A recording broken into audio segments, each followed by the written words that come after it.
secara data ekspor batu bara itu menempati kurang lebih sekitar 70% dari total ekspor Indonesia. Ya, jadi ini komoditas batu bara ini memberikan sumbangan devisa yang besar ya untuk Indonesia.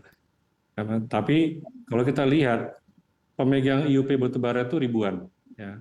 Hanya mungkin sekitar 700 sampai 800-an lah perusahaan tambang itu yang melakukan ekspor.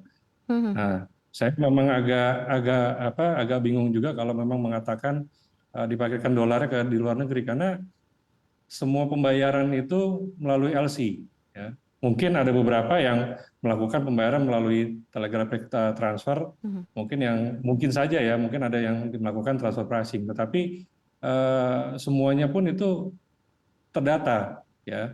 Karena sebelum melakukan ekspor saja, semua pelaku usaha itu harus membayarkan royalti tambang itu produksi dengan US dollar, biaya ekspor dengan US dollar, ya. Baik tambang batu bara maupun tambang mineral, ya. Itu yang melakukan ekspor. Jadi semua dalam US dollar. Tetapi juga ada beberapa case, ya, ada beberapa case itu yang terjadi di anggota kami di Kadin. Itu walaupun sudah melakukan LC, nah begitu barang itu sudah sampai di pelabuhan tujuan, ternyata LC bermasalah. Nah ini kan jadi dispute, ya. Jadi mungkin kita bicara taruhlah ada sekitar 100 atau 200 perusahaan yang mengalami hal ini. Jadi menurut saya kalau dilakukan parkir di luar negeri, saya mungkin agak ini ya, agak pesimis. Nggak semua lah gitu loh. Walaupun mungkin 1-2 ada gitu ya. Jadi saya pikir nanti perlu kita jabarkan lagi satu persatu seperti apa ya kondisi yang ada. Saya pikir gitu Mbak Maria. Sejauh ini kan juga ketentuannya juga detailnya masih belum tertulis begitu ya, belum jelas gitu ya secara detail apa-apa saja. Pak Joko, tapi kalau Anda melihatnya seperti apa kebijakan dari DHE ini, harus parkir dalam negeri, bahkan kita mengacunya kepada Thailand sudah berhasil 6 bulan sampai 1 tahun bahkan untuk terms waktunya begitu ya. Anda lihatnya seperti apa Pak Joko? Ya, yang persis mungkin apa yang disampaikan oleh Pak Rizky. Karena apa? Keadaan sekarang ini kan dari penjualan yang ada itu baru kembali 30 hari ke Indonesia. Kemudian kalau kita lihat kembalinya ke Indonesia 30 hari, sementara apa yang disampaikan Pak Rizky tadi, kita bayar royalti di depan dalam dolar. Kemudian kita juga ada perusahaan-perusahaan yang masih punya utang jangka panjang untuk buat pelabuhan, buat apa gitu ya.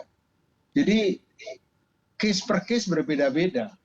Ya, jadi dan yang perlu diperhatikan bahwa BI menganut devisa bebas gitu ya. Jadi jangan membuat kebijakan yang menabrak aturan yang sudah disepakati karena penyesuaiannya tidak mudah.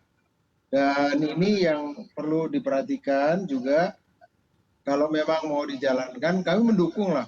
Seperti yang dikatakan oleh Mas Rizky, mau ditahan, mau dilepas, tapi jangan menabrak aturan yang sudah ada gitu kan. Kalau kami mendukung, tapi dengan syarat tentunya kami diajak bicara berapa kebutuhan kita, sehingga dari 216 yang ada itu bisa menceritakan segini loh Pak kebutuhannya.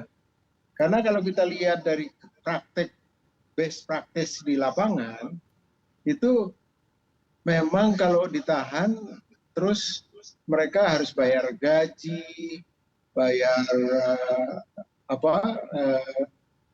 royalti yang lain, kehutanan, itu tentu nadinya terputus kalau ditahan.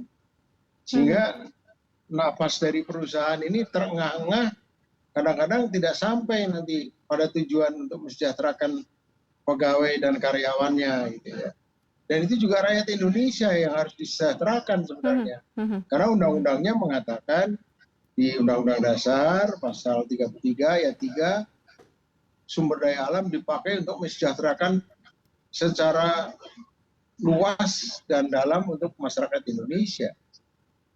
Nah kalau sekarang yang ditambang terengah-engah, pegawai pajak dapat insentif yang tinggi gitu ya karena berhasil macekin kita, ya kita menangis lah. Kita kan rakyat Indonesia juga. Iya, Ya. iya. Jadi perlu diadakan, ya kalau menurut aturan undang-undang kan pasal 20 tahun 2000, kalau mau bikin peraturan harus adil, Oke. kemudian mempunyai kepentingan ekonomi, dan juga tidak membebani ekonomi. Baik, Pak Joko. Mas Rizky, ini juga kemarin sudah sempat dimention juga nih oleh para pelaku yang bilang bahwa sebenarnya kan kalau ditahan nanti gimana untuk operasional, untuk melakukan, mesti membeli bahan baku, karena toh kan kalau sudah diterima harus dibelanjakan lagi. Sementara kan kalau misalnya kita lihat bentuk DHA yang mana sih yang misalnya harus diendapkan, apakah yang bentuknya keuntungan, sementara operasional masih bisa dilakukan, atau seperti apa? Nah ini yang belum ketemu nih. Anda melihatnya seperti apa nih Mas Rizky? Betul, Mbak Maria, karena memang sekarang ya saya pun juga sebagai pelaku tambang ya, jadi kami juga harus melakukan pembayaran kepada vendor pun juga dalam dolar, gitu kan. Bahkan dari bayar royalti pun juga dalam dolar. Jadi kalau sampai harus di freeze juga semuanya, dana hasil ekspor ini nggak bisa dipakai ya kita puyeng juga nih Mbak, gitu kan. Nggak mungkin kan kita harus tarik lagi dana dari pemegang saham, gitu kan. Karena kita bicara sekarang OPEX itu semua dalam US dollar, ya kan. Jual royalti juga dalam US dollar. Nah, memang kami harapkan tadi seperti yang saya setuju ya dengan Pak Joko ini, Kadin pun juga siap untuk diajak bicara, karena kan ini mau direvisi PP 1-nya tahun 2019 ya. Ya Kadin pun juga siap untuk diajak bicara mana-mana saja sekiranya kalau yang bisa untuk ditahan di dalam negeri. Nah, karena beberapa perusahaan juga melakukan juga ada offshore loan, gitu kan. Nah, ini offshore loan juga harus dibayar. Nanti kalau misalnya tidak tepat waktu kita kena penalti, akhirnya kita punya kredensial atau ini kan jadi bermasalah, nggak dipercaya nanti kan.